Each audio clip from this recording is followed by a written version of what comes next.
সদ্যহতে আপোনালোকে কচ মাছ কেনেধৰণে বনায় মইনো আজি কেনেধৰণে বনাওঁ তাকেহে আপোনালোকৰ মাজলৈ লৈ আহিছোঁ। লগতে আৰু 4টা ৰেচিপি লৈ আহিছোঁ। আপোনালোকে প্ৰথমৰ পৰা শেষলৈকে চাব। এটা এটাকৈ মই দেখুৱাই যাম অলপ অলপকৈ। এয়া চাওক, কচ মাছখিনি শুকান কেৰাহী দি দিয়াৰ লগে লগে কিমানখিনি তেল ওলালে দেখিছেনে? ইয়াকে কয় মাছৰ তেলে মাছ ভজা।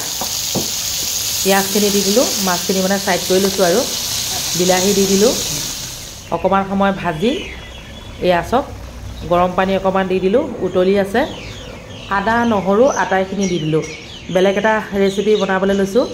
একেবাৰে লাষ্টতহে মই আদাখিনি দিছোঁ দেই মাছত। এয়া চাওকচোন, অকণমান ৰুকি ল'লোঁ এনেধৰণে, একেবাৰে শেষত দি দিছোঁ। এনেধৰণে দিলে খাবলৈ বহুতেই ভাল লাগে, নহয়নে বাৰু? লগতে মাছখিনিতো তেল একেবাৰে ব্যৱহাৰ কৰা নাই। কচ মাছত তেল ব্যৱহাৰ নকৰিলেও বহুত তেল ওলালে, সেয়া আপোনালোকে দেখিলেই। এইফালে আকৌ পনীৰ চব্জি উতলি আছে। সম্পূৰ্ণ কেমেৰাত আবদ্ধ কৰা নহ'ল। পনীৰ আৰু বিলাহী এনেধৰণে বনাই আছোঁ। এইয়া আকৌ এতিয়া মই মাংস বনাবলৈ লৈছোঁ। পিঁয়াজখিনিও দি দিলোঁ, আদা নহৰু জলকীয়াও দি দিলোঁ, লগতে নিমখ সোৱাদ অনুসৰি, আৰু এটা বস্তু দিছোঁ এয়া হালধি সোৱাদ অনুসৰি। এতিয়া এনেধৰণে মই মছলাখিনি ৰেডি কৰি ল'ম। প্ৰথমতে মছলাখিনিকে ৰেডি কৰি লৈছোঁ, মানে আজি বনোৱা পদ্ধতিটো বেলেগ, যিহেতু আজি সাপ্তাহিক বজাৰ। এনেধৰণে মছলা বনোৱাৰ পাছত এয়া দেখিছেনে, তেলটো এক্সট্ৰা হৈ গৈছে, ওলাই গৈছে, দেখিছে? এনেকুৱাতে মাংসখিনি মই যোগ কৰি দিছোঁ। এইয়া গাহৰি মাংস দেই, আজি বজাৰৰ বাবে বনাই আছোঁ। মানে হোটেলৰ ৰেচিপি, যিকেইটা মোৰ ৰেচিপি আপোনালোকে দেখিছে আটাইকেইটা হোটেলৰ ৰেচিপি। আৰু আছে কেইবাটাও, আপোনালোকে চাই থাকক। মাংসখিনি খুব ধুনীয়াকৈ ইয়াতে ভাজি ল'ম। এতিয়া অলপ অলপ কেমেৰাত আবদ্ধ কৰিছোঁ, একেবাৰে দীঘলীয়াকৈ মানে কেমেৰাত আবদ্ধ কৰা নাই আৰু, বহুত বেছি দীঘলীয়া হৈ যাব। এতিয়া আলুখিনি যোগ কৰি দিছোঁ লাহেকৈ। এয়া মাংসখিনি আধা সিজাৰ পাছতহে আলুখিনি যোগ কৰি দিছোঁ। খুব ধুনীয়াকৈ ভাজি ল'ম। এতিয়া 10 মিনিট ভজাৰ পাছতে আৰু খাব পৰা হৈয়ে যাব, যিহেতু 50% মাংসখিনি সিজিলেই। এয়া চাওক, আপোনালোকে এনেধৰণে বনাই খাই চাবচোন কেতিয়াবা, খুব ভাল লাগে।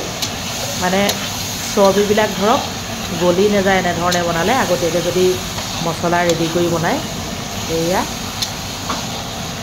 সদায় তেল নিদিয়াকৈ বনাওঁ, আজি ভাবিলোঁ অকণমান তেল দি এনেধৰণে বনাওঁ। এতিয়া অকণমান গৰম পানী যোগ কৰি দিম, যিহেতু অলপ অলপ গ্ৰেভি টাইপত জোলখিনি লাগে আৰু ভাতৰ লগত সানি খাবলৈ ভাল লাগে, নহয়নে বাৰু?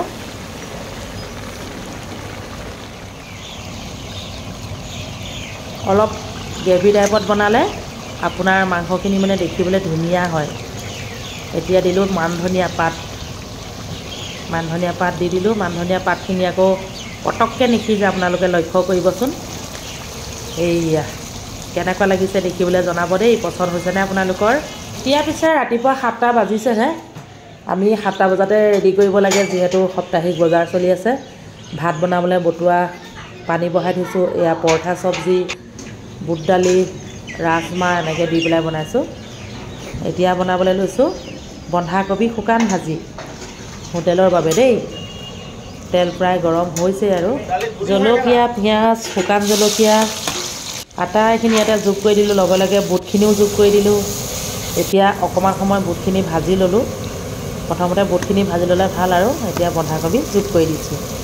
বন্ধাকবি, বুট, আলু আজি ব্যৱহাৰ কৰা নাই, যিহেতু বন্ধাকবি বহুতেই আছে, সেইবাবে। এয়া চাওক, ধুনীয়াকৈ হৈ গ'ল বন্ধাকবি চব্জি। আপোনালোকৰ দেখি লোভ লাগিছেনে বাৰু জনাব দেই। এতিয়া যিহেতু বন্ধাকবি এভেইলেবল, খাই বহুতেই ভাল লাগে, নহয়নে বাৰু?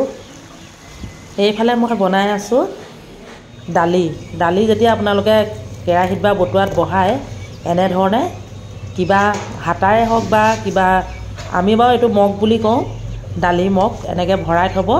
দালিখিনি উতলি কেতিয়াও পৰি নাযায়।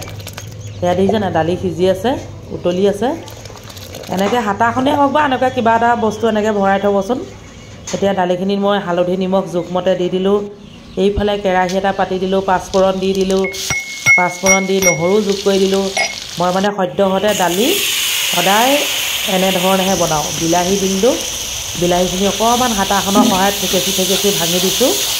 তাৰ পাছতে এতিয়া এইয়া দালি যোগ কৰি দিলোঁ আটাইখিনি দালি মই ইয়াত ঢালি নিলোঁ যিহেতু কেৰাহীখন অকণমান সৰু এনেকৈ বাকীখিনি দালিত মিশ্ৰণ কৰি দিলোঁ অকণমান সময় এতিয়া গেছত উঠাই দিম আৰু উতলি থাকিব দালি হৈ গ'ল টোটেল কেইবিধ দেখিলে আপোনালোকে জনাব মান ধনিয়া বহুত ল'লোঁ যিহেতু আজি বজাৰৰ দিনতে মান ধনিয়া ওলাইছে 100 মুঠা লৈছোঁ মই আনফালে আৰু অলপ বন্ধাকবি কাটি ৰেডি কৰি থৈছোঁ যিহেতু আকৌ প্ৰয়োজন হ'ব আজিলৈ আহিছোঁ বাই বাই আকৌ লগ পাম